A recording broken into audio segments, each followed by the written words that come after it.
Shalom, Assalamualaikum warahmatullahi wabarakatuh. Perkenalkan, nama saya Natania Kristi dengan NIM 0321315 dari Pendidikan Biologi Universitas Sulawesi Barat.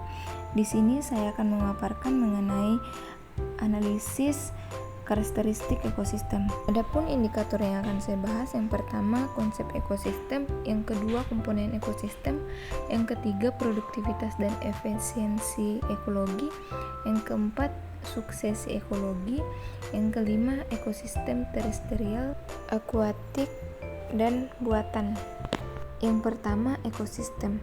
Ekosistem adalah sebuah sistem yang terdiri dari organisme hidup, yaitu tumbuhan, hewan, mikroorganisme, dan lingkungan terdiri dari tanah, air, dan udara yang saling berinteraksi serta bergantung satu sama lain. Ekosistem dapat meliputi berbagai skala, mulai dari yang sangat kecil seperti kolam atau hutan, hingga yang sangat besar seperti samudra atau hutan hujan. Interaksi dalam ekosistem meliputi interaksi antara organisme dengan organisme lain, hubungan makan-dimakan, persaingan, kerjasama, dan interaksi organisme dengan lingkungannya seperti nutrisi, energi, air, dan udara. Yang kedua, komponen ekosistem terbagi menjadi dua, yaitu biotik dan abiotik. Biotik ini adalah organisme hidup dalam ekosistem seperti manusia, hewan, tumbuhan, dan mikroorganisme seperti bakteri, jamur, dan lain-lain. Komponen biotik dapat dibagi menjadi produsen atau tumbuhan, konsumen atau hewan dan manusia, dan pengurai bakteri. Komponen yang kedua yaitu abiotik, di mana abiotik ini dapat mempengaruhi organisme hidup seperti air, tanah, udara, cahaya matahari, dan iklim.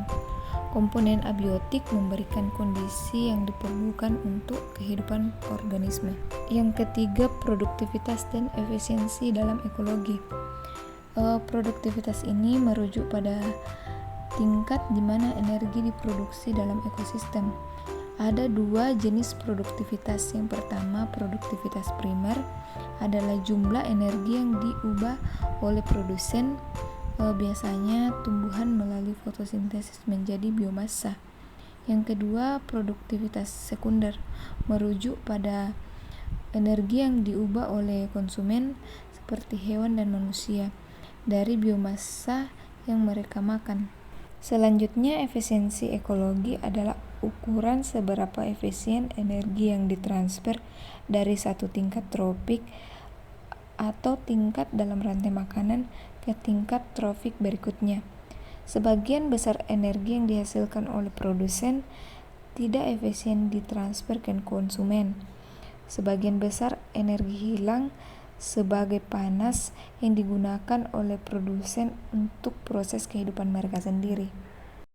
Yang keempat, suksesi ekologi adalah proses perubahan bertahap dalam komunitas spesies dalam suatu ekosistem sepanjang waktu. Suksesi ekologi ini terbagi menjadi dua. Yang pertama, suksesi primer.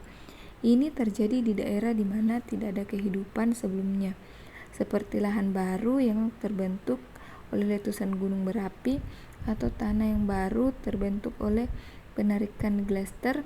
Proses ini biasanya dimulai dengan spesies pioneer seperti lumut atau bakteri yang dapat bertahan hidup dalam kondisi keras dan mampu menciptakan kondisi yang lebih ramah sebagai spesies lain. Yang kedua, spesies sekunder.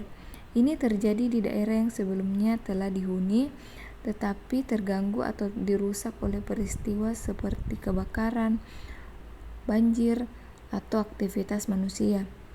Suksesi sekunder biasanya lebih cepat daripada suksesi primer karena tanah dan nutrisi sudah ada. Kelima, ekosistem terestrial, akuatik, dan buatan. Ekosistem terestrial ini adalah ekosistem yang terletak di darat, contohnya termasuk hutan, padang rumput, gurun, dan pegunungan. Setiap ekosistem ini memiliki komunitas spesies unik, kondisi iklim, dan faktor geografis. Yang kedua, ekosistem akuatik ini dibagi menjadi dua kategori. Yang pertama, marine. Ini adalah ekosistem air asin seperti lautan, laut, dan terumbu karang. Ekosistem ini memiliki keragaman spesies yang tinggi dan kontribusi besar terhadap siklus global seperti siklus karbon dan nitrogen. Yang kedua, estuary. Ini adalah ekosistem di mana air tawar bertemu dengan air asin seperti muara sungai. Ekosistem ini sangat produktif dan seringkali menjadi tempat berkembang biak dan tumbuh bagi spesies ikan dan burung. Itulah yang dapat saya paparkan mengenai analisis karakteristik ekosistem. Semoga apa yang saya paparkan boleh menambah wawasan teman-teman. Kurang lebihnya mohon dimaafkan. Sekian dan terima kasih.